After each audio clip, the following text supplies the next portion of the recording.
Esto lleva, muchas gracias por lo que habéis compartido todos, los que habéis tomado la palabra. Vamos a hablar un poquito ahora precisamente de la mediunidad y de otras cosas que vienen a cuento a raíz de esto.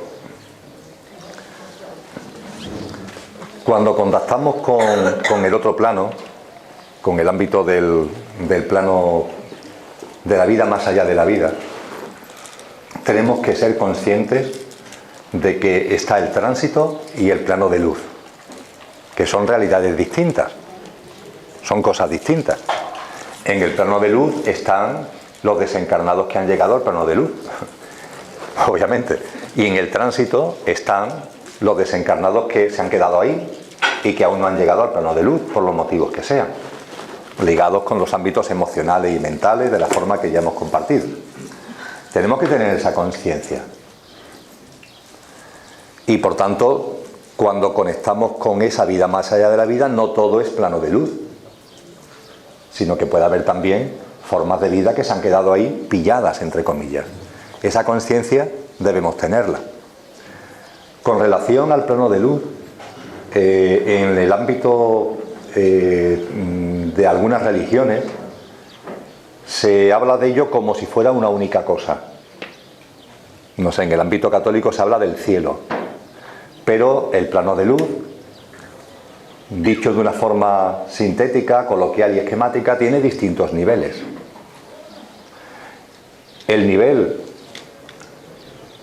último es aquel en el que tú integras lo que tú eres, integras las experiencias vividas en tu vida anterior, las haces tuyas, las comprendes, las interiorizas, las integras como experiencias, las incorpora a tu bagaje, se acumulan a las experiencias que has vivido en otras vidas y ya con todo ese conocimiento integrado tomas la decisión de volver a encarnar. Ya está todo ahí. Ese es el último estadio en el Devachan. Pero antes hay otros estadios, hay otros niveles. Desde luego hay uno que es muy importante tener en cuenta, porque a veces la comunicación se realiza con seres que están en ese primer nivel del Devachan. Y es un nivel que va dirigido a que se haga realidad algo que tú tengas como anhelo vital. Se haga realidad algo que tú tengas como anhelo vital. ¿Qué es eso de un anhelo vital? Cuando hablemos esta tarde del ámbito emocional, del cuerpo emocional, hablaremos de los deseos que están ahí, los deseos, las emociones, los sentimientos, hablaremos de ello. Aquí cuando utilizo el término anhelo vital es para poner de manifiesto que es algo mucho más potente que un deseo. Es algo que va más allá, es algo más trascendente, más potente, más fuerte. Y el Devachan posibilita en su primer nivel que si tú lo necesitas, hay desencarnados que no lo necesitan, no tienen ningún anhelo vital que tengan que satisfacer, entre comillas. Pero si tú lo necesitas, ese primer nivel te posibilita el que lo vivas. Os pongo un ejemplo. Ahora que a través de los medios de comunicación somos conocedores de que hay zonas en el mundo donde llevan no sé cuántos años en guerra, en conflictos bélicos, y que hay por tanto gente que nace en ese conflicto, nace en esa guerra, son niños, son jóvenes en esa guerra, y que a lo mejor con 30, 35, 40 años mueren en esa guerra. Ahí esa persona puede tener interiormente, es una hipótesis, ¿sí?, pero lo digo como ejemplo, ¿no? Esa persona puede tener interiormente un anhelo vital de vivir en paz, porque esa persona sabrá que hay otro sitio donde la gente vive en paz, no todo el día en tiroteos, bombas, conflictos. Y esa persona puede tener legítimamente un anhelo de vivir en paz. A eso me refiero con lo de anhelo vital. No es un deseo, ¿eh? No es como el desear no sé qué, no, es algo mucho más arraigado, ¿no? Y ese deseo, ese anhelo, ese deseo arraigado, ese anhelo vital, el primer nivel del Devachan te permite llevarlo a cabo, te permite vivirlo. De tal forma que este desencarnado que tiene este anhelo vital de vivir en paz, en el Devachan va a estar un tiempo, el tiempo que considere oportuno, viviendo una experiencia de paz, porque es un anhelo que tiene. Y esa experiencia de paz, ¿eso qué significa? Pues va a depender del formato que quiera desarrollar. No sé, a mí me dicen, ¿cómo te imaginas tú una experiencia de paz? Pues yo me imagino, no sé, una playa de arena blanca con cocotero, un mar de azul esmeralda, y yo allí en pelota andando por la playa y tomando el sol, muy tranquilo. Eso es como yo puedo ver un escenario de paz. A lo mejor para otra persona son montañas verdes con vaquitas, en plan Heidi, yo qué sé. Cada cual tiene un formato, ¿no? Y seguro que en la cabeza de vosotros y de vosotras habrá otro formato, ¿no? Bueno, pues eso se cumple. El primer nivel de Devachan es francamente extraordinario. Y si hay algo ahí que tengáis como anhelo, se cumple. Puede ser, por ejemplo, el anhelo de volver a vivir con un hijo que habéis perdido. Allí se cumple. Puede ser el anhelo de... Habéis perdido, me refiero, que ha desencarnado antes que vosotros, ¿no? Puede ser que cuando se contacta con ese mundo hay gente que te dice que están en hoteles. Un hotel, pero ¿cómo vas a estar en un hotel en el Devachan? Eso es ridículo, un hotel. Hay gente que te dice que están en hospitales. Pero si no tienes cuerpo físico, ¿qué pintas en un hospital? Bueno, eso responde a personas que como anhelo vital, por las razones de su vida física, necesitan ser atendidas. Personas que sí, lo han pasado muy mal, han estado muy abandonadas, muy en soledad. Y bueno, oye, pues yo quiero vivir ahora una experiencia donde me cuidan, donde me atienden, donde oye, me dan cariño, yo estoy aquí cómodo y estoy... Bueno, pues ya está, venga, pues un hotel, ¿no? O incluso personas que necesitan, aunque no tengan cuerpo físico, por las experiencias vividas, tener un periodo de recuperación a modo de hospital. Eso se da en el Devachan. Esto está escrito desde siempre, desde siempre. Si buscáis en internet hay una conferencia de un autor llamado Geoffrey Hobson de 1937, donde esto lo narra preciosamente, está disponible en internet, lo narra preciosamente. Geoffrey Hobson. Y coincide plenamente con lo que, por ejemplo, pone de manifiesto la práctica esta que se desarrolla en muchos sitios y que comenzó en Madrid con José Luis de la Rica del vuelo de la mariposa. Esa comunicación se da. La diferencia está en que cuando nos comunicamos con el plano de luz, lo hacemos desde nuestra alma. La comunicación desde el plano de luz se da normalmente porque el que se comunica lo está haciendo desde su dimensión álmica. Es como si tú estuvieras a ti mismo elevándote de alguna manera para que esa comunicación sea posible.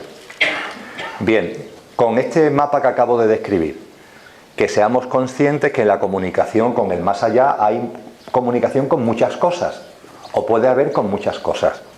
Y por tanto, simplemente sin miedo ninguno, sino simplemente, ojo, que la comunicación puede ser con muchas cosas. Cuando yo esa comunicación la hago, yo no la hago, no tengo ese don, pero los que yo conozco que la hacen de una manera consciente. Son gente que se reúnen, como tú has comentado, son gente que tienen ese don y empiezan a comunicar con personas que están ahí pilladas y desde el respeto absoluto, desde el amor, bueno, pues colaboran para que sigan su proceso, para que sigan su camino. El problema de la mediunidad es que tú pierdes la conciencia. O sea, el medium normalmente, hay de todo, hay muchos casos, pero el medium normalmente pierde la conciencia. Con lo que entra en ti, mejor dicho, lo que se comunica a través tuya, tú no sabes lo que es.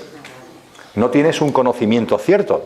Si es alguien que está pillado en el tránsito, con qué características está pillado en el tránsito, si es una conexión realmente álmica, tú no lo sabes. Tú transmites. Y claro, con eso simplemente la palabra cuidado no me gusta, pero bueno, hay que estar alerta, tener conciencia, porque pueden venir cosas que tú no sabes lo que es. ¿El qué? ¿Cómo frena esa introducción? ¿Cómo frena? Pero hay medios que sí lo están viendo y paran y a mí me ha pasado y me ha dicho, hermano, mejor que vengas otro día, no estás para que te ayude ahora mismo, porque lo está viendo que lo que está es metiendo ahí y está diciendo cosas que no son coherentes. Sí, allá al fondo. A ver, si tú eres consciente de lo que estás haciendo, lo haces con sinceridad y con sinceridad, no pierdes la conciencia. Efectivamente. Sí, yo ahora lo repito. Que se puede contactar cuando el deseo es puro y con humildad y con respeto, y pierde la conciencia, ni contactas con cosas que no deseas. Efectivamente. O sea, tú te diriges directamente a quien quieres contactar. Efectivamente. Y hay veces que puedes ver gente o personas que no están, pero si tú no interfieres, normalmente es un poco... Efectivamente. Ellos respetan. A ver, ellos se muestran según estamos preparados para verlos cada uno de nosotros. O sea, hay gente que está preparada para ver y aunque le den un guantazo al lado, no le identifica. Entonces se escuchan otra cosa. Y hay gente que sí es consciente y está preparada para verlo, entonces lo ves más definido, más... Todo depende. Pero si tú te diriges con respeto y con amor, no tienes por qué hacer. Efectivamente. Vuestra compañera, la experiencia que ha puesto de manifiesto es eso, que puedes también entrar en contacto con conciencia, ¿no? Con conciencia, que es lo que yo personalmente aconsejo, ¿no? En ese sentido, y antes de hacer el descanso, tenemos a nuestra disposición poderes. Sí, como el Superman, entre comillas. Tenemos a nuestra disposición poderes. En algunos casos hay personas ya que por vidas anteriores traen determinados dones o facultades activas.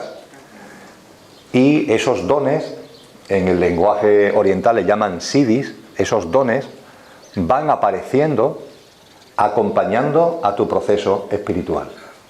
Es decir, en la medida en que te vas desarrollando espiritualmente, esos dones van apareciendo. En un texto muy antiguo, que son los Yoga Sutras de Patanjali, se habla de una serie de prácticas de vida que entran dentro de lo que en ese lenguaje se habla yama niyama. Yama niyama. Yama son las cosas que en tu proceso espiritual tienes que ir quitando de tu vida, como consecuencia del proceso espiritual, quitando de tu vida. Y yama son las cosas que tienes que ir incorporando a tu vida, como consecuencia del proceso espiritual. En el yama, en las cosas a quitar, está, por ejemplo, la mentira y, por tanto, la práctica de la veracidad. Cosa que así dicha, la mente dice me gusta, pero toma del frasco carrasco, claro, porque la veracidad es la veracidad. E incluye el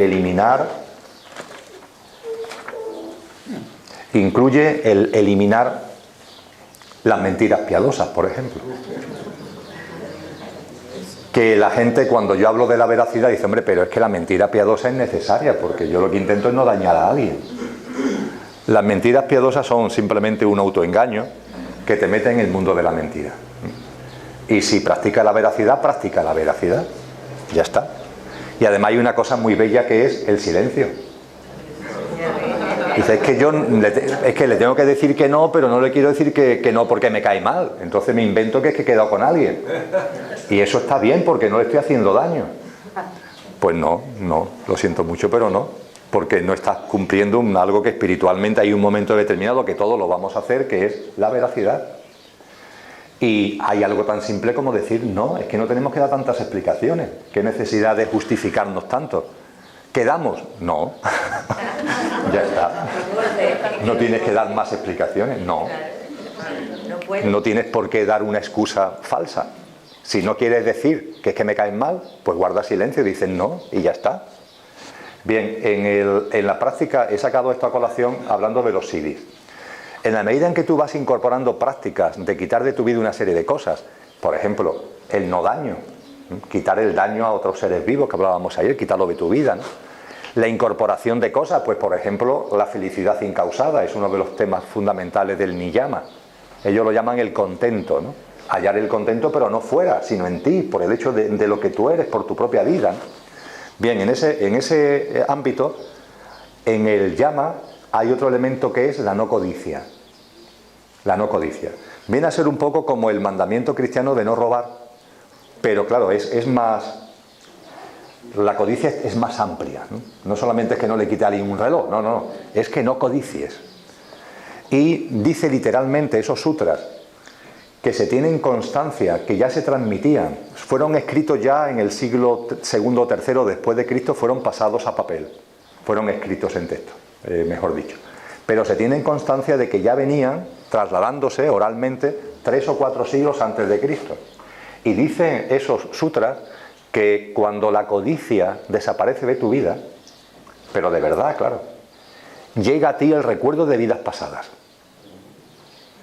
que es un poder, que es un siddhi que acompaña a tu desarrollo espiritual cuando tu desarrollo espiritual ha llegado al punto de la no codicia. Es decir, los siddhis, los poderes, que es por lo que he sacado esto, van apareciendo en tu vida en el momento que corresponde, en función de tu proceso espiritual. Por tanto, por favor, no hay que tener prisa. Y nuestra mente siempre tiene prisa. Y siempre hay poderes que queremos tener y conocimientos que queremos tener. Espérate, tranquilo. No porque esos poderes no existan, no porque esos conocimientos no sean ciertos, sino porque no es tu momento. Y en esto, todas las corrientes espirituales serias son tremendamente categóricas. Ejemplo, porque se ha citado expresamente, registros acásicos. Claro que existen los registros acásicos, claro que existen. Como que la percepción de tiempo que tiene nuestra mente no es real, simplemente no es real. Y claro que existen unos registros, porque el tiempo nosotros lo vemos lineal, en horizontal, pero lo podemos hacer en vertical, como pasa al final de la película Interestelar. Y entonces te puedes pasear por el tiempo. Puedes ir a momentos distintos de tu vida o de otras vidas. Y en los registros acásicos está acumulada toda esa información. Pero ojo, tú estás en tu proceso espiritual en el momento como para acceder a tus registros acásicos. Porque esto no es un juego, esto no es una diversión. Esto de verdad no es una diversión. ¿Tú quieres tener conocimiento de todas tus vidas pasadas? ¿Estás seguro? ¿Estás seguro? ¿De verdad? Sabéis que un autor llamado Leadbeater, a principios del siglo pasado, escribió un libro sobre Krishnamurti, donde se habla de las 30 vidas pasadas de Alcyon. Y ese Alcyon es Krishnamurti, es el nombre, vamos a llamarle álmico, de Krishnamurti. Y se hace referencia a las 30 vidas previas de Krishnamurti, que se van para atrás hasta millones de años alguna. Y eso es un libro, gordito, un libro gordito. Bueno, imaginar que yo aquí detrás mía tengo el libro de vuestras 30 últimas vidas. ¿De verdad que queréis tener ese libro? ¿Estáis seguros? ¿Estáis seguros? Porque claro, eso es una información que lo que puede provocar en vuestro proceso espiritual actual, en vuestra vida actual, es un colapso. Un colapso. Tener esa información de hombres, mujeres, que habéis sido, cuando lo habéis sido, lo que habéis hecho, lo que habéis dejado de hacer, eso es tan tremendo que hay una altísima probabilidad, salvo que en vuestro proceso espiritual ya lo tengáis muy desarrollado, hay una altísima posibilidad que os bloquee, que os trastorne, que ya os quede pillado en lo que ya habéis vivido, ¿no? Si no se trata ahora de lo que habéis vivido, tenemos que ser conscientes que está en nosotros. Está en nosotros, nuestra dimensión álmica ha integrado todas esas experiencias, aunque nuestra memoria no lo recuerde. Es verdad que con el desarrollo espiritual se produce la reminiscencia, que empiezas a darte cuenta de esa información que está en ti. Pero de verdad, no tengamos prisa. No tengamos prisa. Se ha hablado de las regresiones, de hacer regresiones. Yo no digo ni que sí ni que no, pero hombre, hacerlo de forma consciente. A lo mejor una regresión es útil para personas, por ejemplo, que le cuesta mucho trabajo creerse que hay vida después de la vida. Hay gente que tiene esa dificultad. Dice, a mí me encantaría, Emilio, percibir lo que tú me dices, pero es que no lo veo. Bueno, pues a lo mejor una regresión donde tú te ves, tú mismo te ves a ti con una claridad meridiana en otra vida, lo mismo, oye, mira, pues esto parece que sí, que esto es verdad, que hay vida después de la vida y que vivimos distintos. A lo mejor viene bien para eso. A lo mejor viene bien cuando hay algún bloqueo en tu vida, algún bloqueo emocional, por ejemplo, que por mucho que tú buceas en esta vida no lo encuentras el motivo. Ni yo porque tengo este atoramiento, ¿no? Puede ser que sea en esta vida, claro, en experiencia de adolescencia, de infancia, pero a veces por mucho que buceas no lo encuentras y puede ser que venga de una vida anterior. Y entonces ahí la regresión puede venir bien. Desde luego las regresiones que yo aconsejo son siempre en técnica de sofrología, es decir, de no pérdida de conciencia. Es simplemente una relajación, un estado de relajación parecido al meditativo, donde se produce, los terapeutas que saben hacerlo, lo hacen mediante esa técnica de sofrología. Nunca pierde la conciencia. Hombre, y después también tenemos que estar tranquilos en el sentido de que la información que llega es la que se te puede dar. Mejor dicho, la que tú te puedes dar a ti mismo, porque no hay alguien que esté ahí moviendo la llave. No eres tú mismo el que está decidiendo si es momento o no de que sepa determinadas cosas. Y siempre queda una duda, claro. ¿Esto que yo he percibido es real o es fantasía? Esa duda es una duda hamletiana, metafísica, que solo puede ser resuelta por el discernimiento. Pero el discernimiento forma parte del proceso espiritual.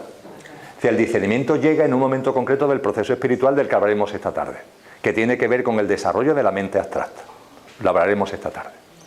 Entonces, todo lo que tiene que ver, por ejemplo, que es por lo que lo he sacado, con los registros acásicos, pues sí, es verdad, ahí están. Pero por favor, ojo, ojo.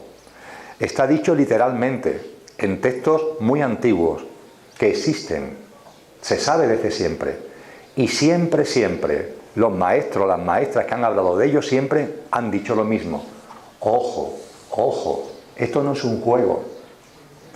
No te metas en ese ámbito, en ese campo, hasta que no tengas seguridad de que estás no desde el punto de vista intelectual, sino espiritualmente en condiciones de meterte en él.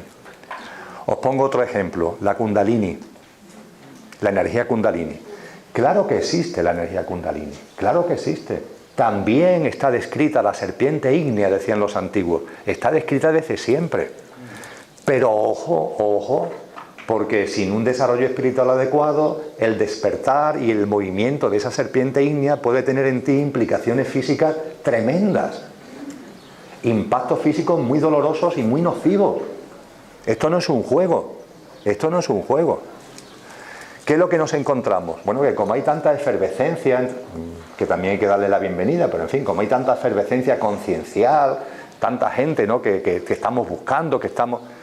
A veces sucede que se leen dos cosas sobre una determinada práctica y antes de que nos demos cuenta, esa persona que ha leído dos cosas está montando un taller sobre esa cosa. Y bueno, lo está haciendo desde la ignorancia y desde la inconsciencia, pero lo está haciendo, está montando un taller sobre no sé qué. Por ejemplo, sobre la Kundalini. Claro, afortunadamente, como realmente saben muy poco, tampoco pasa nada, porque los que van no van a aprender nada. Porque lo malo es que lo supieran y tuvieran alguna noción cierta, porque entonces sí podían hacer mucho daño. Normalmente, como saben muy poco, eso termina siendo un bla bla bla de fin de semana y asunto solucionado, ¿no? Pero eso está ocurriendo. Es decir, hay cosas que están ahí desde la noche de los tiempos, que son poderes y son capacidades y posibilidades que tenemos a nuestro alcance los seres humanos, que van llegando conforme nuestro desarrollo espiritual va evolucionando como fruta madura, que no tenemos bajo ningún motivo ni ninguna razón que acelerar su paso, y que cuando intentamos de alguna forma inconsciente acelerarlo nos estamos metiendo en berenjenales muy serios que van a afectar a nuestro desarrollo espiritual y que pueden tener repercusiones incluso en nuestros componentes mentales, emocionales y físicos. Y bueno, vamos a tomar conciencia de eso. A mí a todo esto me gusta llamarlo psiquismo. Hay mucho psiquismo, que no es espiritualidad, que son cosas distintas.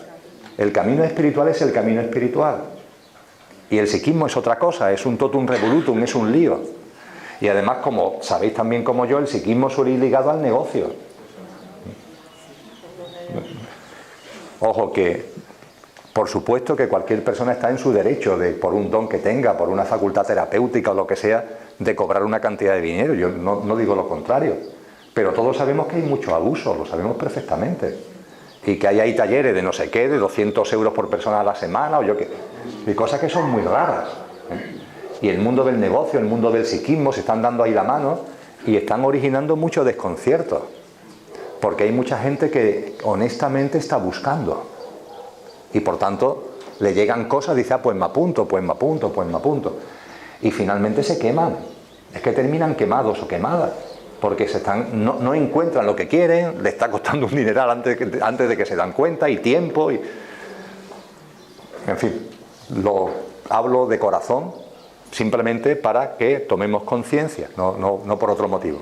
Pero desde luego en el supermercado espiritual en el que estamos metidos hay mucho psiquismo y hay mucho negocio, y debemos tener discernimiento suficiente como para decir, no, yo no voy por ahí, ¿no? Yo no voy por ahí. Mi camino tiene que ser otro, que sea realmente espiritual. Bueno, como son muchas las cuestiones que quedan pendientes, hacemos un descanso. Son exactamente... ¿Podrías repetir el nombre del libro que has comentado que sí. explica lo que dejar? Ahora como me habéis pedido bibliografía, ahora en la segunda parte voy a entrar de lleno en ello, ¿eh? Son las 12, a las 12:30 en punto retomamos la... Y antes Mariló quiere comentarnos algo. Un momento, por favor. Por favor, que es importante. Un momento, por favor, antes. No para convencer a nadie, ¿eh? Porque este tipo de cosas yo sé que pueden parecer raras, ¿no? Mi absoluto convencimiento de que la humanidad es depositaria desde su origen de una sabiduría primordial que está ahí, y también de la existencia de unos seres que, utilizando la terminología oriental, denominé Mahatmas, que no son sino seres humanos que, aunque todos llevamos un ritmo espiritual y la humanidad lleva un ritmo espiritual, ellos han acelerado, no por prisa, sino por su desarrollo espiritual, han acelerado ese proceso. No sé, podemos ver a la humanidad como una carrera ciclista, todos más o menos vamos dentro del pelotón, pero en la carrera ciclista hay gente que, por lo que sea, van a otro ritmo, se escapan del pelotón, dicho coloquialmente, ¿no? Y de esto lo ha habido siempre en la historia de la humanidad. Cuando ayer citaba a algunos personajes insignes, de estos que han bebido de esa fuente y que han compartido esa fuente de sabiduría con todos nosotros, hablaba de personajes como Platón, que yo no tengo ningún tipo de duda que forma parte de los escapados del pelotón. Y en todas las corrientes espirituales hay la presencia de hombres y mujeres que forman parte también de estos escapados del pelotón. Y cuando estos escapados, entre comillas, culminan su proceso espiritual, ni más ni menos, tienen ante sí, porque también había una pregunta relativa a que la evolución del ser humano, ¿a dónde nos lleva? ¿A dónde vamos? Vamos evolucionando espiritualmente, hay un momento determinado que ya no necesitamos seguir reencarnando como humanos. ¿Qué es lo que sucede? Cuando suceda eso, que la verdad es que nos queda tanto tiempo que hablar es un poco por hablar, ¿eh? Pero en fin, cuando suceda eso, se nos ha dicho que se abrirán 7 caminos, 7 caminos, 7 posibilidades, 7 opciones. Y una de ellas, que por lo que puedo compartir con vosotros puede ser la más utilizada, es seguir aquí. Seguir aquí. Puedes no seguir aquí, porque de hecho, insisto, tu ciclo de encarnación como ser humano se ha completado. Pero la mayoría eligen seguir aquí. Y si no eliges seguir aquí, bueno, pues te encarnas en otras formas de vida, que hay muchas, evidentemente más sutiles, entre comillas, que el ser humano. En el volumen 1 de la doctrina secreta de Blavatsky se afirma que todas las formas que podemos ver como más evolucionada que el ser humano, todas las formas de vida, todas las modalidades de vida, o todavía no han sido seres humanos y lo serán, o ya han sido seres humanos. La experiencia humana es una experiencia imprescindible. Y cuando hablo de humanidad, claro, no entenderla como nuestra humanidad en sentido estricto, porque puede ser, aunque de esto la verdad es que no hay mucha información, pero puede ser que haya otras humanidades, entendiendo por humanidades no el ser humano tal como nosotros lo conocemos, sino otras formas de vida humanoides que pueden estar desplegadas por la galaxia o por el universo entero. La forma de vida humanoide no es propia solamente de este planeta, puede haber en otros planetas. Y cuando se habla, por tanto, de que todas las formas más sutiles que hay en la creación, en lo manifestado, o van a ser humanos o han sido humanos, no están haciendo referencia solamente a pasar por este planeta, sino que puede haber, repito, humanidades en otros mundos. Lo cierto es que sí, los maestros espirituales han hecho mucho énfasis en esto. De ahí la importancia de la experiencia humana. La palabra humana viene de manas. Manas es mente. Y la experiencia de ser humano es precisamente la experiencia de adquirir una capacidad mental, desarrollarla y en un momento determinado utilizar esa capacidad mental para trascenderla espiritualmente. Es un poco camino de ida y vuelta. Encarnamos en este plano como dimensiones espirituales que somos. Nuestra conciencia, que pertenece al conductor, se ve envuelta en materia, en los personajes que vamos viviendo, en nuestros yo físicos, emocionales y mentales. La conciencia se envuelve. Como consecuencia de esa conciencia envuelta, la conciencia le cuesta trabajo que florezca. En nuestro desarrollo como humanos, la mente tiene un protagonismo y la mente nos abre determinadas experiencias, pero a su vez atora el procedimiento espiritual, hasta el punto de que el mundo de la razón, malentendido, ha llevado a la humanidad a aferrarse a lo material, al materialismo. Pero no pasa nada, forma parte del proceso, porque esa misma mente que tú estás desarrollando desde la mente concreta, hay un momento preciso en el que vas a trascenderla a través de la mente abstracta. Lo hablaremos esta tarde. Y ese es el primer paso para que un proceso que ha sido como de, vamos a llamarlo así, de decaimiento, de envoltura en la materia, lo que hace que la conciencia tenga dificultades en aflorar, se vuelven las tornas y esa conciencia empieza a aflorar cada vez con más fuerza. Es como una especie de... En matemáticas habla de la campana de Gauss, que es así. Es como una especie de campana de Gauss invertida, así. Bueno, pues este proceso de encarnar, este proceso de vivir con la mente, este proceso de crear mundos mentales, que es lo que estamos haciendo.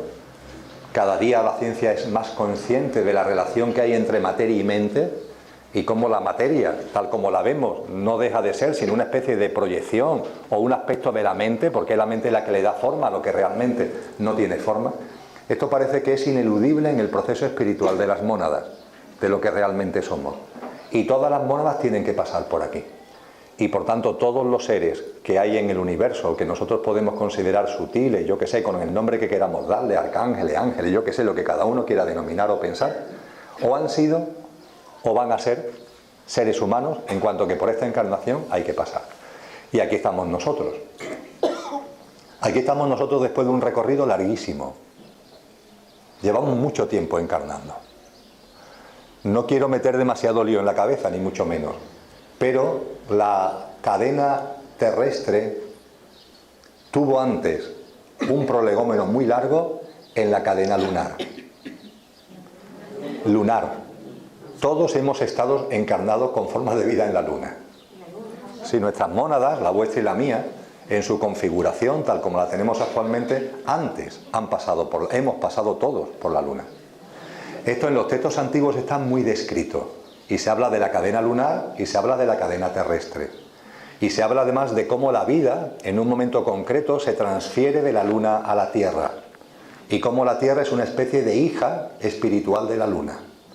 Y las características que tiene actualmente la luna es un ser que, entre comillas, ha dado ya todo de sí, han transferido la vida a la tierra y hoy es un cuerpo un tanto curioso porque su vida espiritual está transmitida a la tierra, pero físicamente sigue existiendo.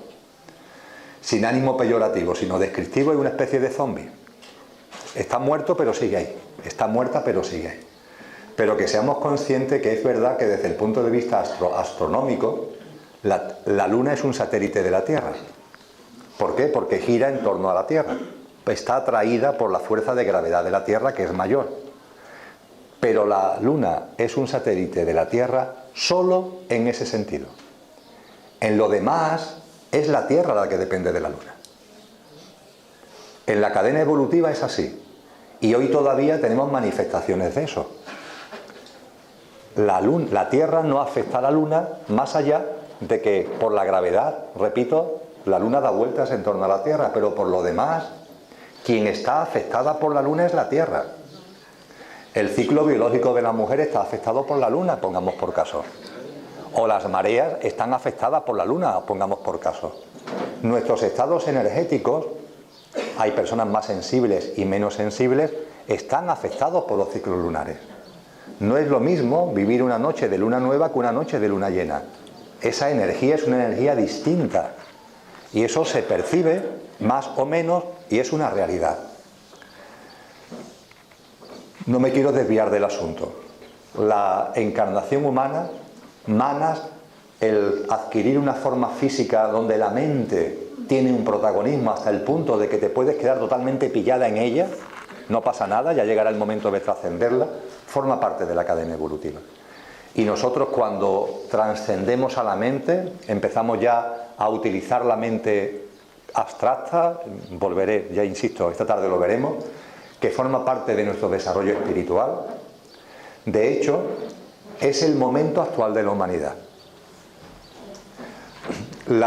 Esta humanidad que conocemos no es la única humanidad. Ahora, antes hablaba de otras formas de vida humana, humanoide, que puede haber, vete a saber dónde.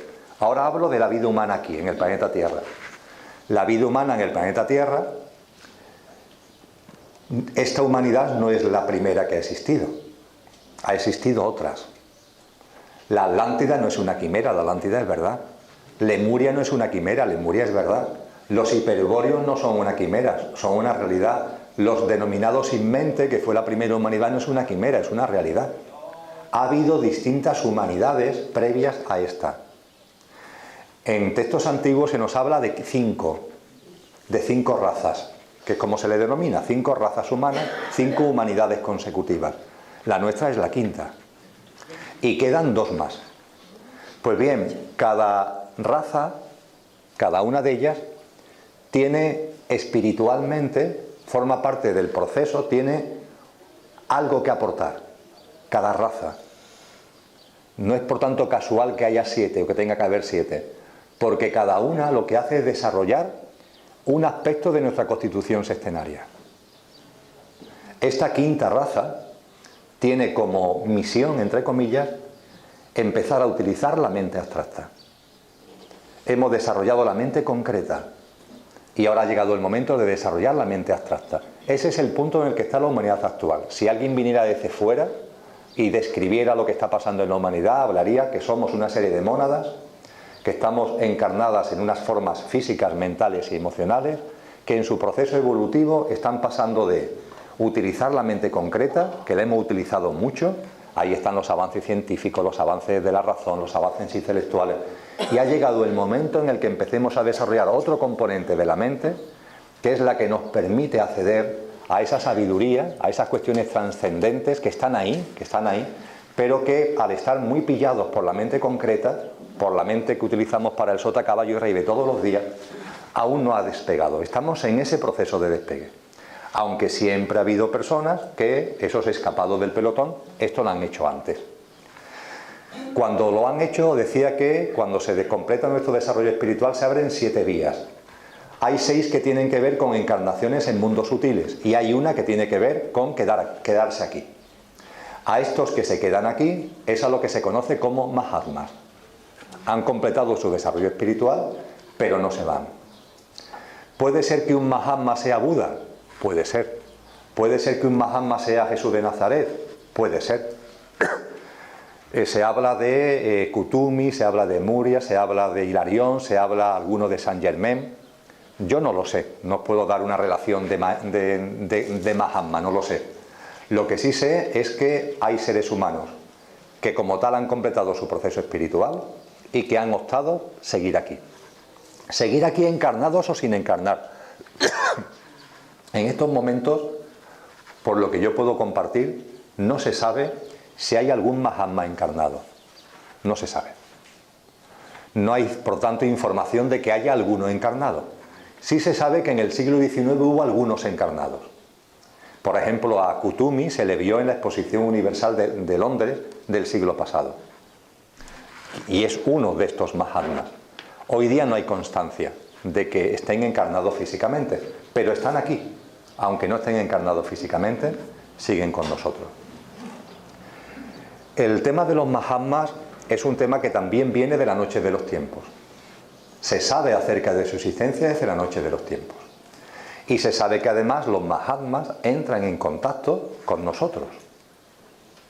Y hay personas que han escrito, que han compartido, que los Mahatmas han entrado en contactos con ellos. Hay incluso experiencias de cartas. Si os metéis en internet y buscáis las cartas de los Mahatmas, os hablarán, por ejemplo, de unas cartas que están en el Museo Británico, en la biblioteca del Museo Británico, que los Mahatmas, entre comillas, le escribieron a un señor llamado Sinet en la parte final del siglo XIX. Y esas cartas están ahí. Si vais a Londres podéis tocarlas con vuestras manos, porque no están ni suficientemente protegidas, se le pueden coger con vuestras manos. Y esta persona que recibe esas cartas explica cómo esas cartas pueden ser escritas por formas de vida que están ya espiritualmente avanzadas y que incluso no están encarnadas. Y en esas cartas se dan información sobre determinadas cosas. Los Mahatmas, cuando contactan con un ser humano que está en proceso evolutivo, lo hacen siempre porque entienden que esa persona tiene unas cualidades y que esas cualidades son útiles al propósito de los Mahatmas. El propósito de los Mahatmas es la evolución espiritual de la humanidad y de la Madre Tierra. Ese es su propósito. El proceso espiritual, el avance y el impulso en el proceso espiritual. Y si contactan con algún ser humano es porque lo consideran útil para eso.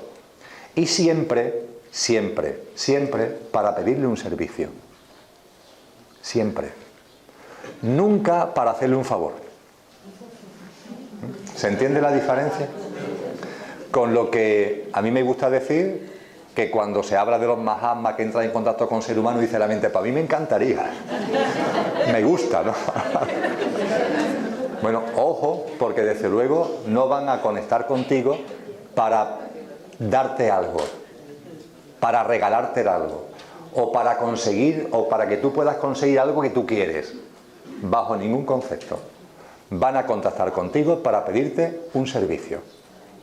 Y para colmo, ese servicio que te piden va a ser tu probación en tu proceso espiritual. Con lo que, piano, piano, piano, piano. Pero desde luego el contacto siempre es por eso, porque se consideran que por tus cualidades, para un aspecto concreto, puedes aportar algo en ese contexto de servicio, en el proceso, en las tareas que ellos acometen del proceso espiritual de la humanidad. Esta tradición de los Mahatmas está ahí, tiene muchísimos textos al respecto.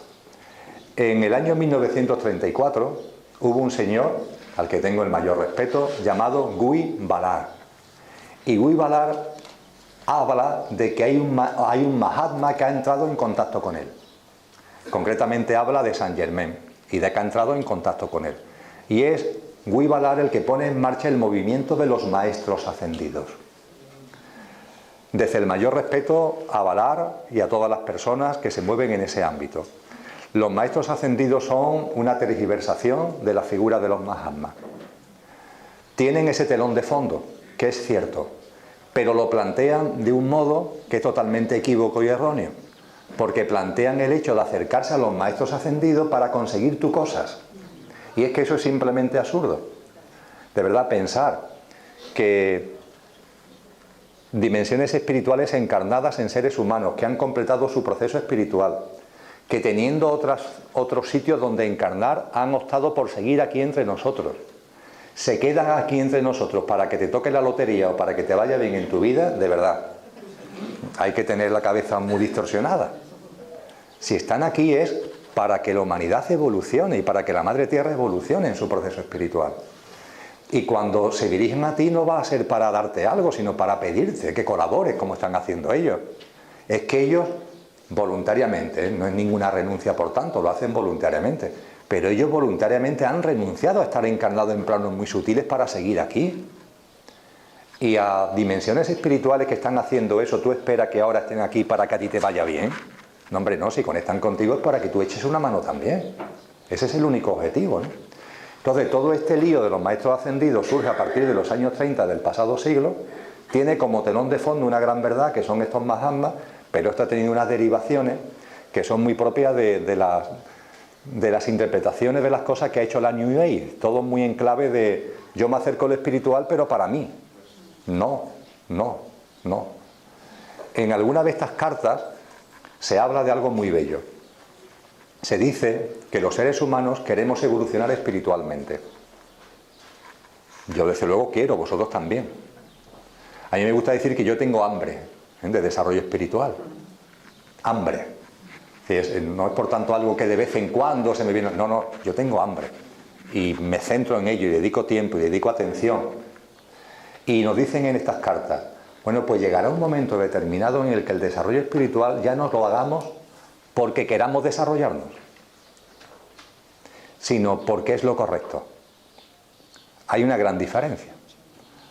No se trata de que yo quiera desarrollarme espiritualmente, sino que hago lo que hago porque es lo correcto. Ya está.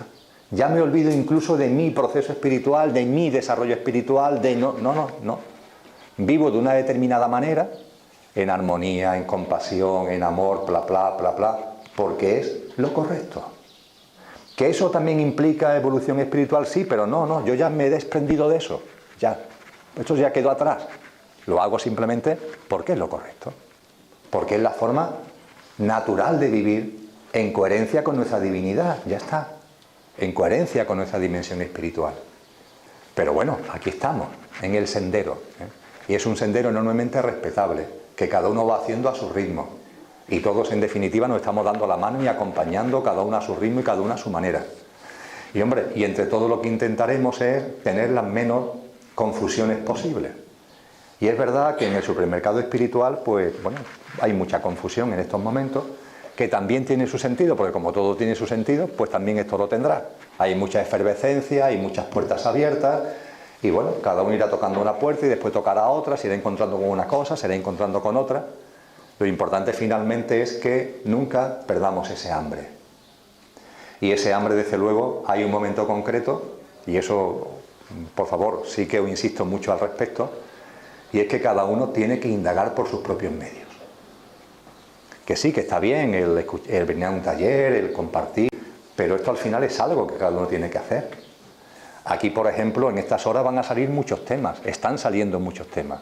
Yo lo que os invito a que cada uno utilicéis después a vosotros mismos y os metáis ahí, oye, pues mira tal cosa, tal otra, y que lo indaguéis vosotros y que investiguéis vosotros. Si os llama la atención esto de los Mahatmas, bueno, pues ahí está, si hay mucho material ya. Tenemos la gran ventaja de que en Internet ya hay de todo. Y utilizar después vuestro discernimiento a la hora de valorar. Hoy sabemos que la información que hay en Internet, si fuera en libro, si se le diera formato libro, imaginar que todo lo que está en Internet se le diera formato libro, y lo pusiéramos los libros uno encima de otros, ¿sabéis dónde llegarían los libros?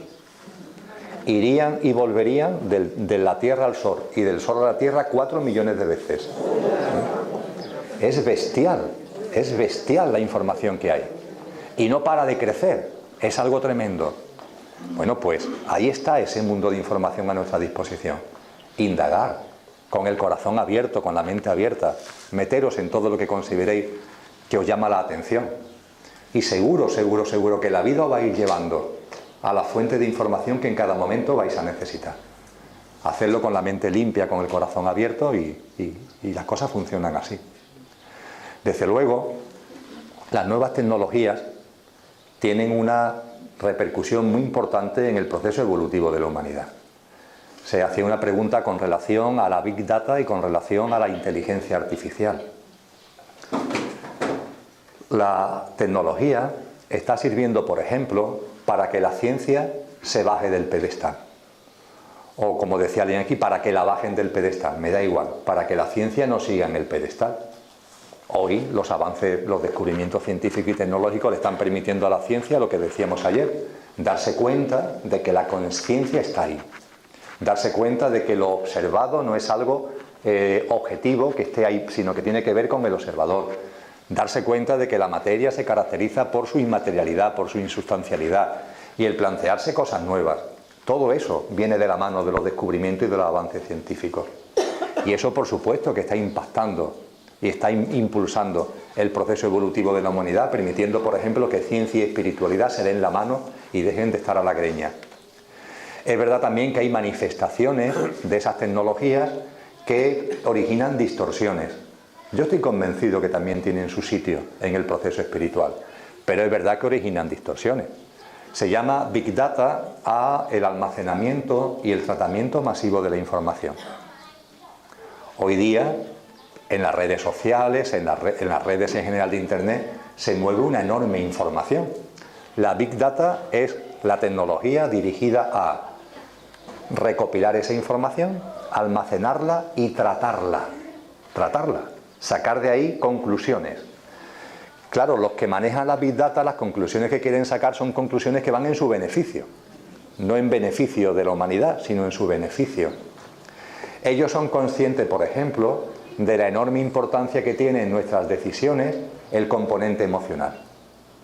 Saben mucho al respecto. Fijaros, por ejemplo, que la publicidad está perfectamente dirigida no a la mente, sino al ámbito emocional. Intentan que tú te decantes por la compra, por la adquisición de determinados productos, tocándote el ámbito emocional, no el ámbito mental. Muy fácil de comprobar. Un anuncio de un coche en televisión. La información que le puede interesar a la mente, la información que le puede interesar al intelecto, cosas tan importantes como el precio del coche, pongamos por caso, cosas tan importantes como el consumo de gasolina del coche, pongamos por caso, eso aparece en letritas pequeñas abajo, que además pasa enormemente rápida. Vamos, es que no puedes leerla, vamos. Se cumple con lo establecido legalmente porque la información aparece, pero claro, aparece en un formato. Pero es que de hecho, es que el anuncio no va dirigido a que tú tengas esa información. Porque no se espera que tú compres el coche porque te venga bien por su precio, porque consuma más o menos. No, no, no. Lo que te venden, ¿qué es? El escenario emocional. Y todos conocemos más o menos los formatos. Si es un coche que quieren venderte desde el punto de vista de la familia, pues aparece una familia con los dos niños, niña, el perro, todos que se llevan todos muy bien, entran en el coche, todo muy, muy bello, muy armónico, y te están vendiendo el coche en un contexto emocional. Si yo como vendedor de coche lo que quiero lanzar al mercado es un coche que estoy pensando para gente, entre comillas, joven, dinámica, no sé qué, no sé cuánto, yo pues te pongo a un chico joven, un chico o una chica, y lo meto por unas carreteras, que ahí tengo unos paisajes, unos precipicios, todo eso intentan venderte el producto desde el punto de vista emocional. Se cuidan mucho al modelo, a la modelo, que van a servir para escenificar el anuncio, pero todo se hace desde el punto de vista emocional. Y lo que en el tratamiento masivo de la información, lo emocional tiene mucha importancia. Es lo que permite prever comportamientos, no tanto individuales como colectivos. Cuando le damos al me gusta, el me gusta, como comentaba ayer, es algo tremendo, porque estamos poniendo de manifiesto cosas que lo mismo no tenemos nosotros claro de nosotros mismos.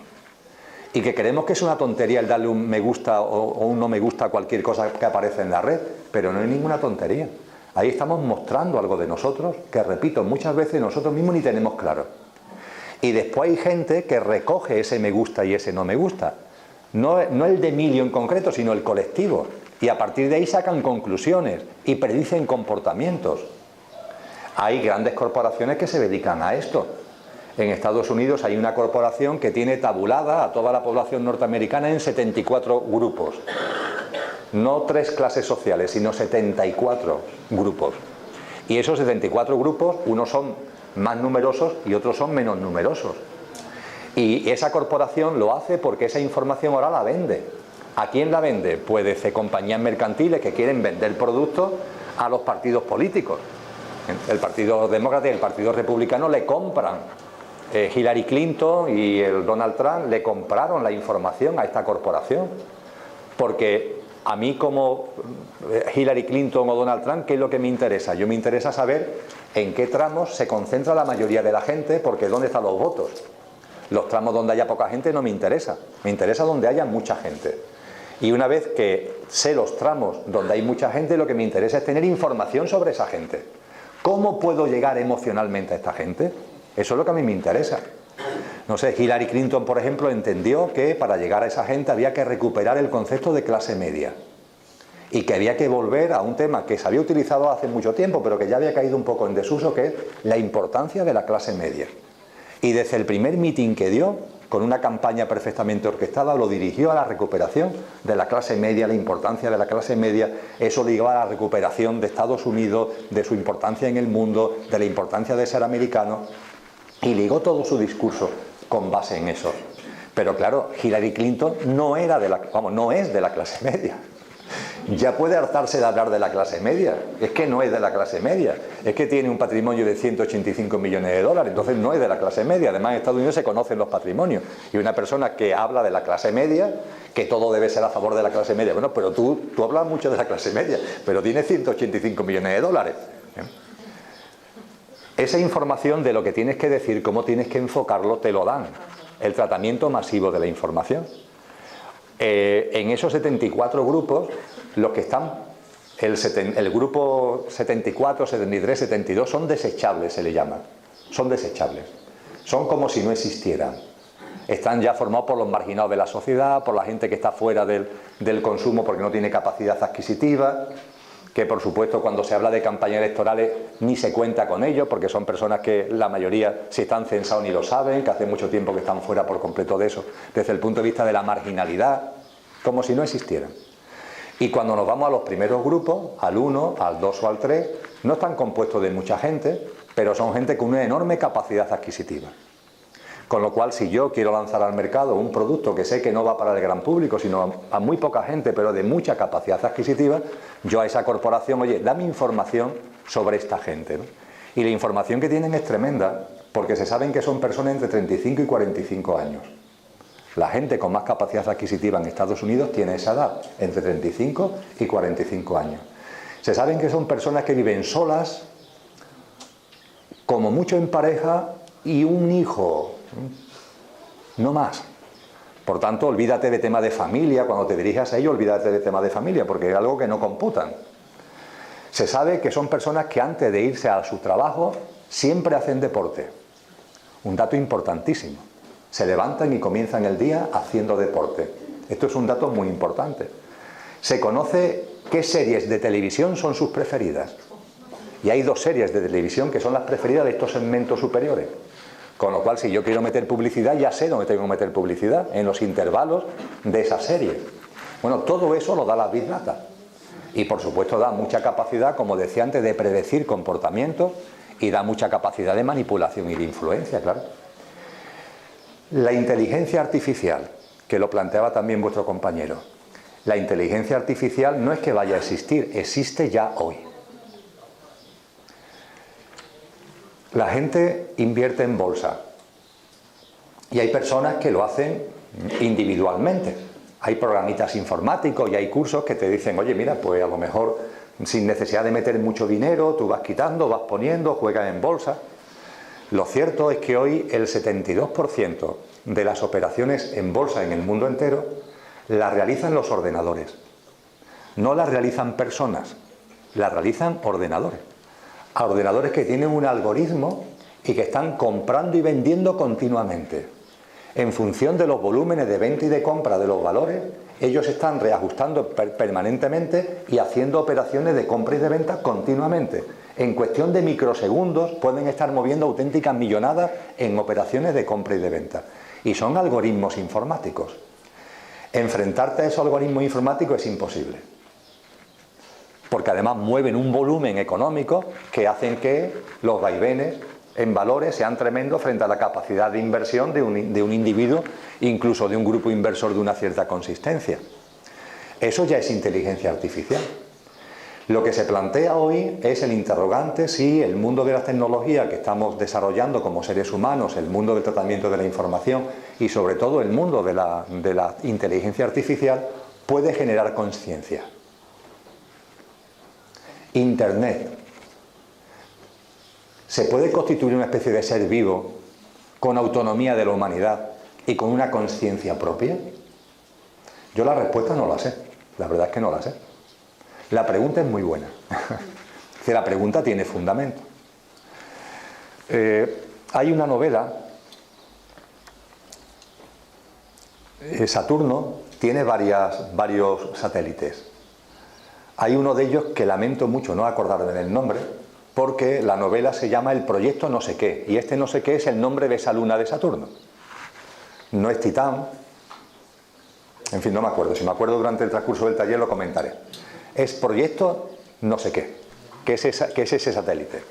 Bueno, pues ese Proyecto no sé qué lo que narra es las peripecias de una científica que ha desarrollado un programa informático que posibilita que una sonda que van a lanzar a ese satélite se sabe que tiene océanos, pero los océanos son océanos como de magnesio, metálicos.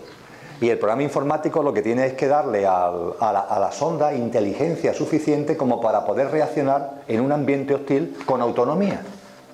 Porque desde aquí, debido al tiempo que hay por la velocidad de la luz, ante los movimientos que hay en esos océanos, entre lo que está pasando, el que tú los veas, ya han pasado 7 minutos, es lo que se habla en novela, y cuando tú mueves este brazo para reaccionar, cuando le llega la información a la sonda, ya son 14 minutos, con lo cual ya la sonda puede estar, vamos, destrozada por completo. Y lo que se le quiere es meter un programa informático que tenga capacidad de reaccionar al instante ante situaciones concretas, pero esto exige una autonomía. Y ese programa informático va dirigido a ello. En las pruebas que se están realizando, el programa se realiza en unos cubos allí, a la afuera de la NASA, se realizan unas pruebas con esta sonda, y la inteligencia artificial, ese programa informático, empieza a actuar por su cuenta. Y se asusta, vamos a decirlo así, de determinados escenarios, porque lo que intentan es probarla, probar a ver si está reaccionando adecuadamente.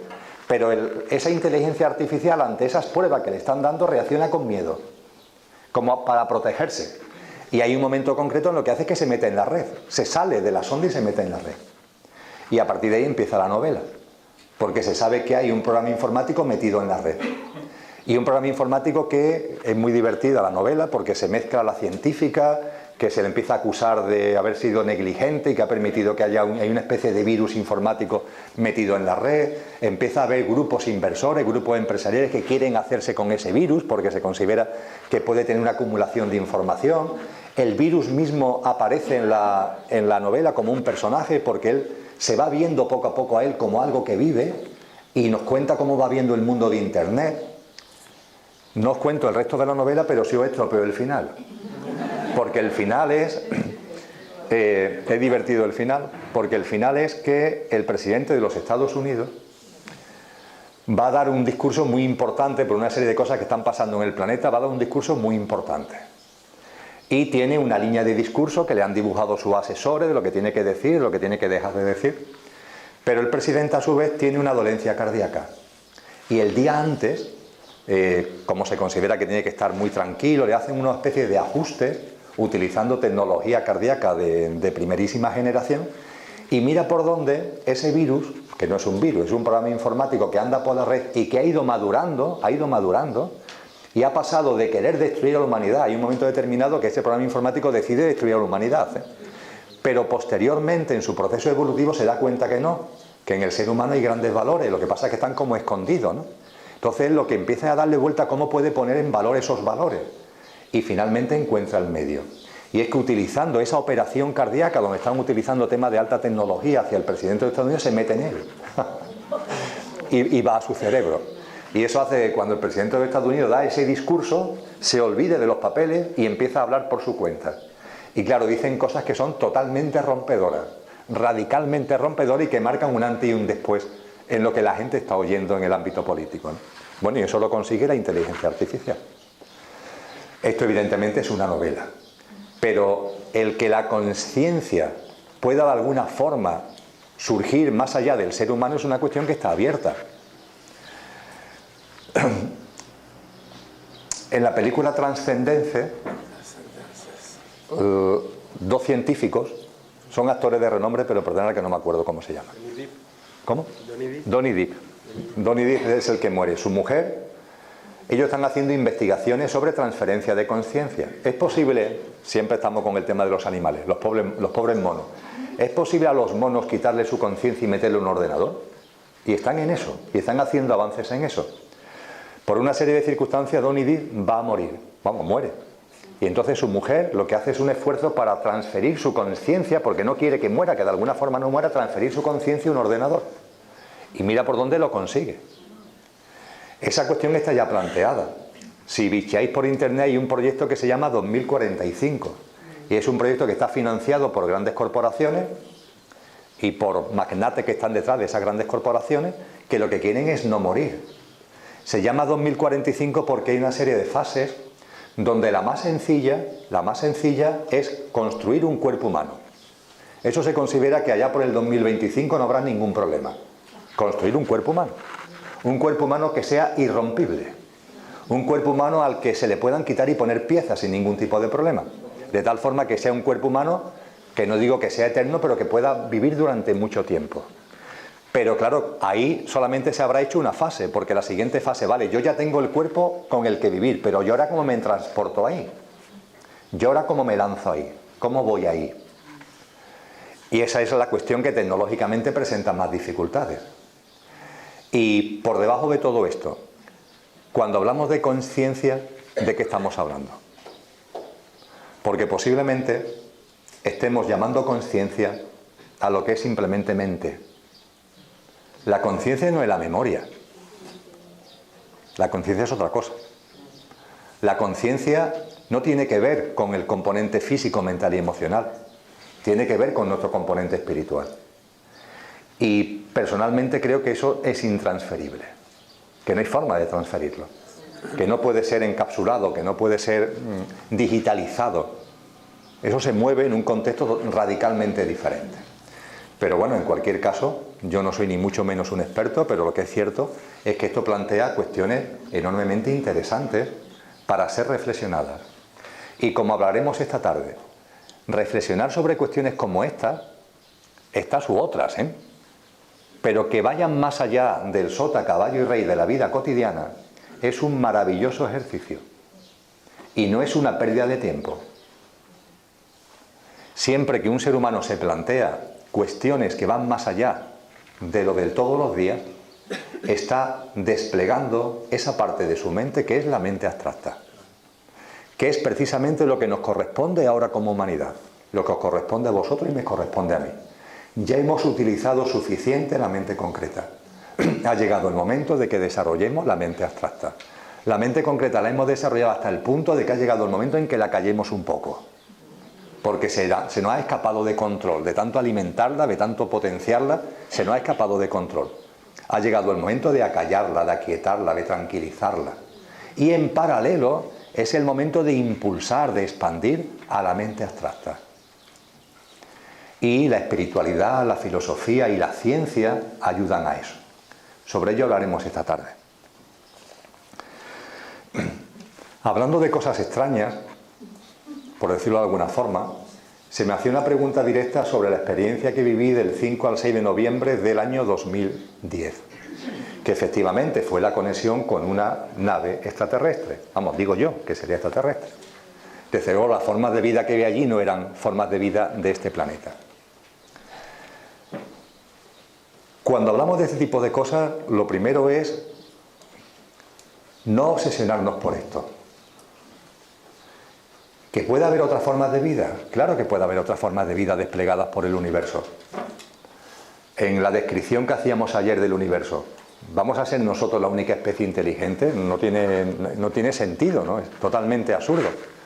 Ya os digo que hay textos que se nos habla de vidas humanas que no son la vida humana nuestra, que están desplegadas por ahí.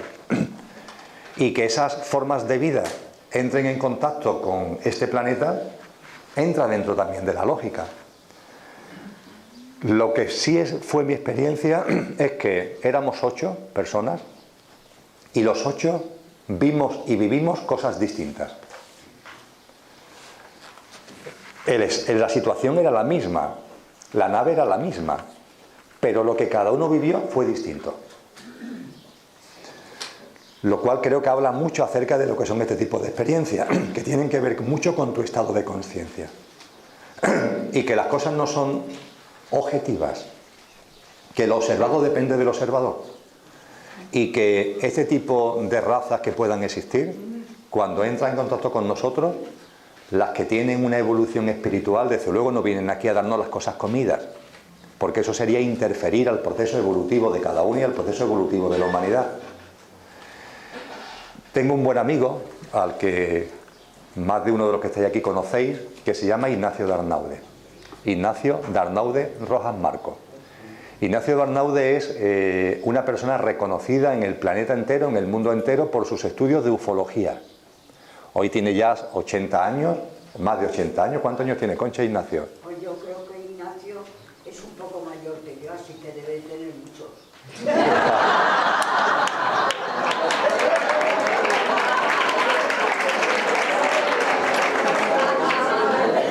Me parece muy bien. Tiene muchos años. Pero vamos, más que Concha, que tan jovencita, es normal. Y cuando acudís a textos que tienen que ver con ufología de todos los idiomas, él es una referencia obligada. Una persona que ha investigado mucho, que ha escrito mucho desde que tenía 19 años, que se ha interesado en un tema muy concreto, que es las comunicaciones de los extraterrestres en el ámbito de la teología. Hace mucho tiempo que solamente le interesa eso. Siempre que hay algún artículo, algún libro que habla de que alguien dice que ha tenido una comunicación con formas de vida que no son de este planeta y que aportan información teológica, es decir, acerca de lo divino, eso es lo que le interesa a él.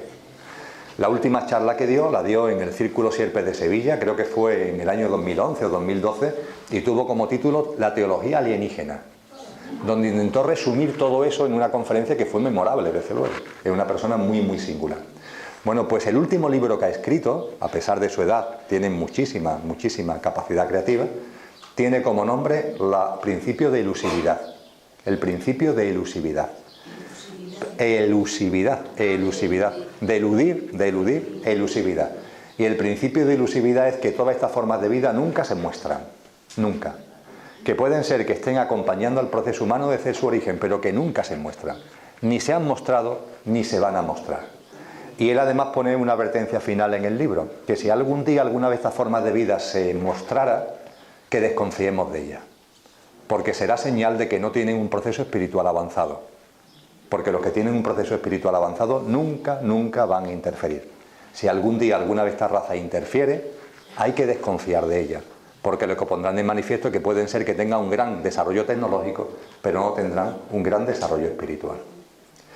Y lo que puedo remarcar como dato que a mí me llamó mucho la atención es que cuando los 8 hicimos la puesta en común después, cada uno había estado con gente distinta, cada uno había tenido experiencias distintas, aunque estábamos en el mismo sitio y teóricamente contactando con las mismas cosas. Francamente curioso. Y de la nave al aquí ahora. Práctica. Me parece interesante lo que tú comentaste con la muerte y con Sí, pero eso es muy largo, Concha, que contar. Se nos va el... Tenemos tiempo. Sería el taller entero. Sí, es bonito. Sí, es verdad que como muchos sabéis que yo tuve una caída y que esa caída me provocó una fractura de peroné, que me provocó a su vez un infarto pulmonar, que me llevó una experiencia cercana a la muerte. Todo eso fue bajando esa noche. O sea, todo eso vino ahí esa noche. Fue un proceso muy intenso. Fue realmente una especie de comenzar a andar con un nuevo paso. Pero no tengo ningún problema en hablarlo, pero de verdad creo que hay cosas que habéis planteado que tienen más interés, para nuestro desarrollo espiritual, que esas experiencias, que son experiencias muy personales y que tampoco tuvieron importancia para mí, pero no son temas transferibles, por decirlo de alguna manera, ¿no? Creo que es más importante, por ejemplo, atender a lo que se ha planteado acerca de práctica del aquí ahora. Práctica del aquí ahora. Y sobre todo porque eso me posibilita hablar de meditación. De meditación. Y creo que merece la pena que hablemos de meditación en el contexto de la práctica del aquí ahora. Ayer hablábamos de fraternidad y de compasión hacia los seres humanos. Y compartía con vosotros, ojo, que la mente se nos va. Vamos a empezar la casa por los cimientos. Y hablando de fraternidad, que sí que está muy bien, y de compasión, que sí que está muy bien, vamos a empezar siendo tolerantes y respetuosos con la gente con la que convivimos. Y hablamos después de la armonía con todos los seres vivos, de la compasión universal. Y decía, bueno, pues igualmente vamos a empezar la casa por los cimientos y vamos a hablar del no daño, de vivir sin dañar a otras formas de vida. Y hablando del no daño, hablamos de la forma de alimentarnos. Bueno, pues algo parecido en cuanto al formato quiero compartir con relación a la meditación. En primer lugar, la palabra meditación es una palabra muy equívoca. Personalmente, no me la he encontrado en ningún texto serio. En ninguno hablan de meditación. Hablan de otras cosas, pero no de meditación. Lo he buscado en el cristianismo, y mucho, porque tengo constancia de que en el ámbito cristiano lo que denominamos meditación, pero sin ese nombre, ha tenido una enorme presencia. Buscar, por ejemplo, un texto que está en internet que se llama La nube del no saber. La nube. La nube es la metáfora fundamental que todas las corrientes espirituales han utilizado cuando hablan del samadhi, cuando hablan del estado de sin mente. La nube, una especie de nube. Bueno, pues hay un anónimo del siglo XIII redactado en la Inglaterra de aquella época que se llama La nube del no saber y que te habla de este tipo de práctica, pero no lo llama meditación. San Juan de la Cruz o Santa Teresa de Jesús no solamente hablaron, sino que escribieron de esto. Miguel de Molinos, un místico un poquito de después de Santa Teresa y de San Juan de la Cruz, escribió una guía espiritual donde nos habla del quietismo y donde nos habla de estados meditativos. Pero para esta mística cristiana, la meditación como palabra no aparece. Porque meditar, ¿qué es? Meditar. Medito sobre algo. No. La meditación es otra cosa. Ellos hablan de distintas fases. Hablan, por ejemplo, de la concentración. Hablan de la contemplación y hablan del éxtasis de alta contemplación. Ya él no va más. Pero eso está en la obra de San Juan de la Cruz. El texto que tanto le gusta a Concha, de entréme donde no supe y quedéme no sabiendo. Ese texto dice arriba que está escrito en un estado de éxtasis de alta contemplación. Éxtasis de alta contemplación. Y hay un estado de éxtasis de alta contemplación, y antes, previamente, hay un estado de contemplación, y antes, previamente, hay un estado de concentración. Pero es que nos vamos a los Yoga Sutras de Patanjali, que os comentaba por otro tema hace un rato, y es que aparece también. Claro, aparece con la terminología dana, dharana, samadhi, que es la que se utiliza en su... Pero es lo mismo que dicen nuestros místicos. Es verdad que San Juan de la Cruz lo escribe en el año 1500 y pico de nuestra era, y este texto es de varios siglos antes de Cristo, pero nos hablan de lo mismo. ¿Y qué es lo que nos dicen? Que la casa hay que comenzarla por los cimientos. Primero, ¿tú quieres, entre comillas, meditar? Pues hay algo primero, y que si no haces esto, por favor, olvídate. Presta atención a las cosas. Práctica del aquí y ahora. Presta atención a las cosas. Quedas por la mañana para compartir una infusión con una persona. Vas a estar 20 minutos con esa persona tomando cada uno una infusión. Bueno, pues durante esos 20 minutos, estate con esa persona. Diré, claro, si estoy tomando la infusión, estaré con esa persona. No estamos con esa persona. La cabeza se nos va muchas veces a otra parte. ¿O no? Claro que sí. Hay una palabra mágica, lo comento en charlas porque es muy divertido. Yo lo hago con el respeto a mi interlocutor o interlocutora, que hay palabras mágicas que sacan a la gente del sitio. Y que si te fijas en los ojos te das cuenta. Por ejemplo, la palabra playa suele sacar a la gente del sitio. Tú en la conversación aprovechas y citas la palabra playa y ya ves cómo esa persona se ha ido a la playa. A la que ha estado, a la que quiere estar, pero está ya en la playa. En ese momento no está contigo. Y se le nota en la mirada que se ha ido a otro sitio. Bueno, primero, ¿tú quieres meditar? Vale. Vamos a empezar las cosas por el principio. ¿Eres capaz de prestar atención en 10 minutos de charla con una persona? Vamos a empezar por ahí. La atención lleva a una segunda fase, que es la concentración. En tu casa te sientas en silencio, respiras y concéntrate en algo. Y durante 10 minutos, 15 minutos, 20 minutos, media hora, yo qué sé, mantente concentrado en ese algo. Me da igual lo que sea ese algo, me da igual. Como si es la alineación de tu equipo de fútbol, me da igual. Pero mantente concentrado en ese algo.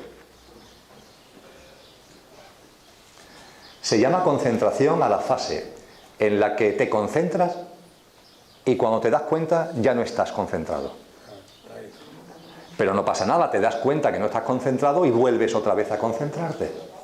Y otra vez vuelves a despistarte. Y otra vez vuelves a concentrarte y otra vez vuelves a despistarte. Esa práctica se conoce con el nombre de concentración. Hay otra fase después, que es la fase de contemplación. La fase de contemplación es cuando la concentración ya no tiene pérdida, ya no tiene distracciones. Estás concentrado en algo y ya no te vas, te quedas ahí. Tu espacio mental se ha concentrado en algo, me da igual lo que sea, y ya no te vas de ahí. Eso es lo que se llama contemplación. Y se nos dice a su vez que la contemplación tiene dos niveles.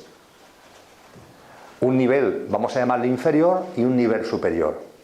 La contemplación en su nivel inferior es que tú estás concentrado en algo.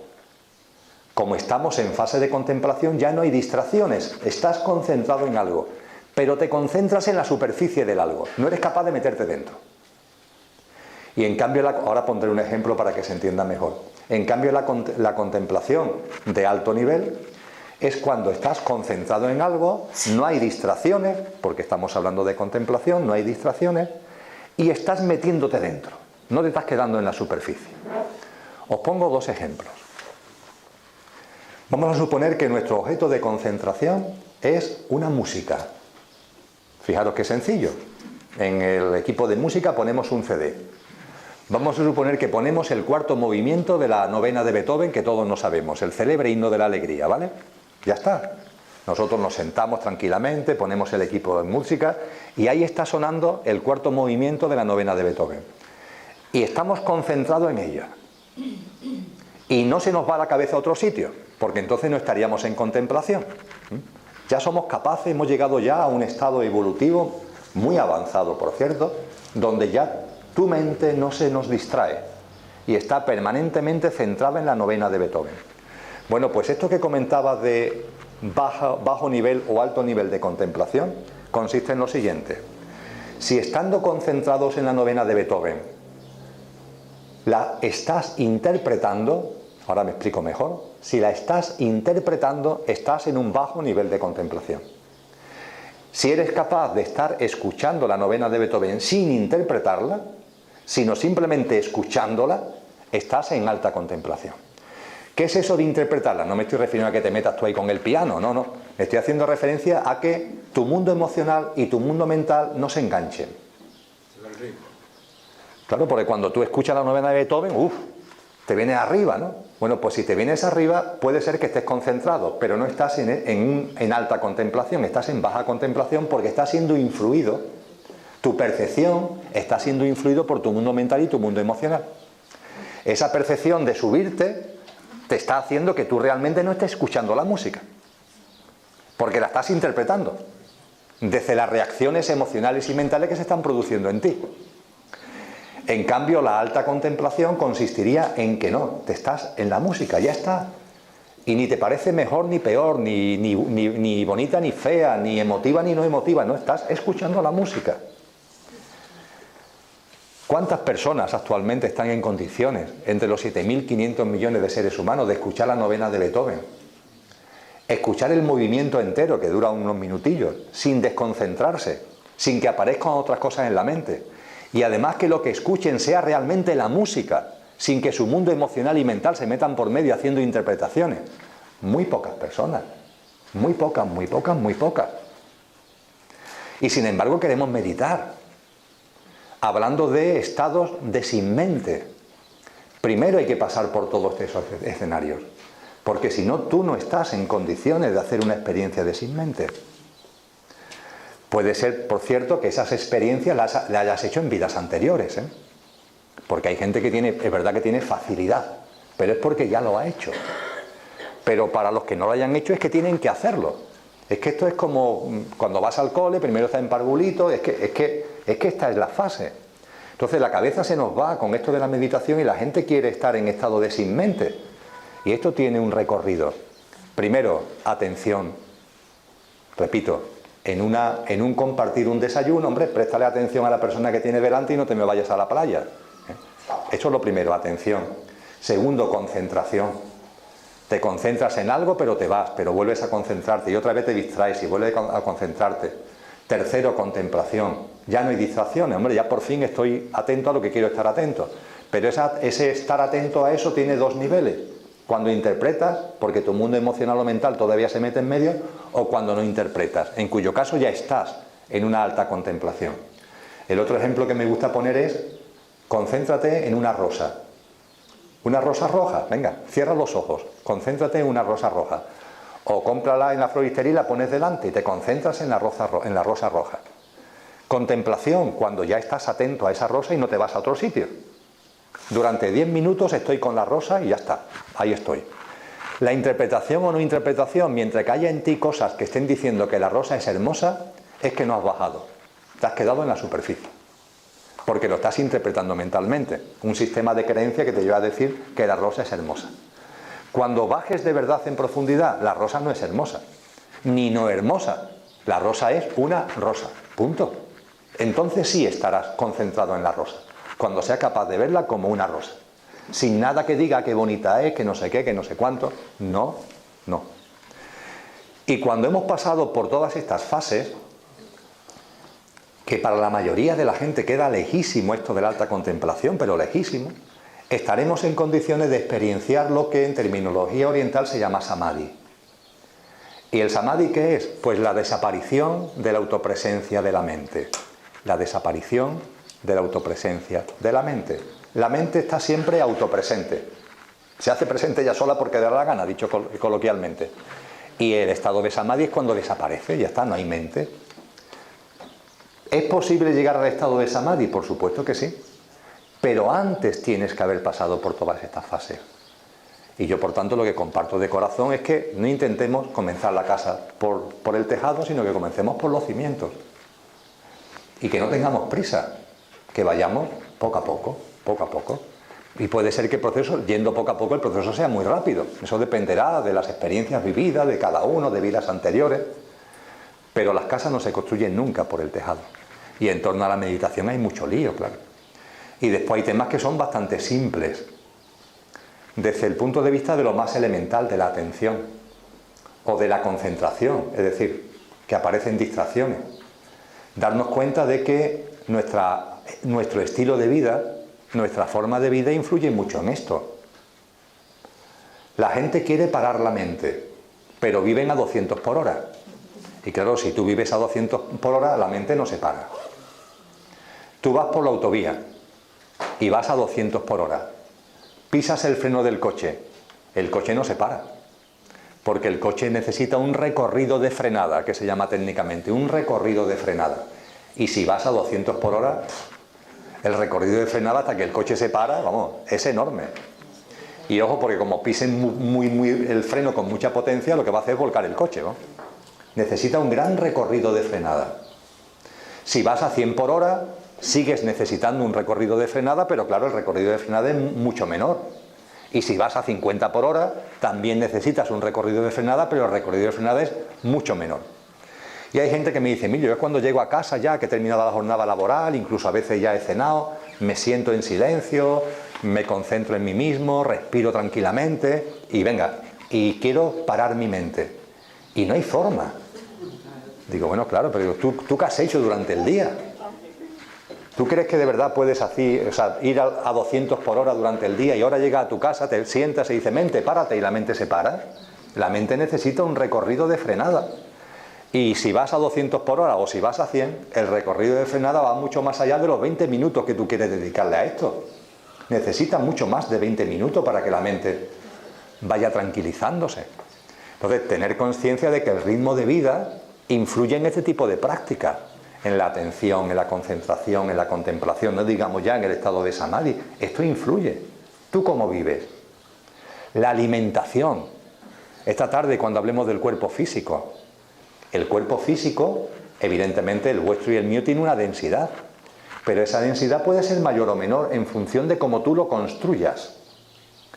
Hablábamos hace un rato, en la primera parte, de cómo en el feto, a partir de la 8ª célula, ya va desencarnando lo que va encarnando lo que es nuestra alma. Los elementos de nuestro yo físico, mental y emocional no se construyen una vez, sino que estamos construyéndolo continuamente. Sobre esto insistiré mucho esta tarde. El mundo emocional lo estamos construyendo continuamente, no es algo que esté ahí construido, lo estamos construyendo continuamente. ¿Con qué? Con nuestras emociones. Nuestro mundo mental lo estamos construyendo continuamente. ¿Con qué? Con nuestros pensamientos. Y nuestro mundo físico, nuestro cuerpo físico, también lo estamos construyendo continuamente. ¿Con qué? Con lo que lo alimentamos.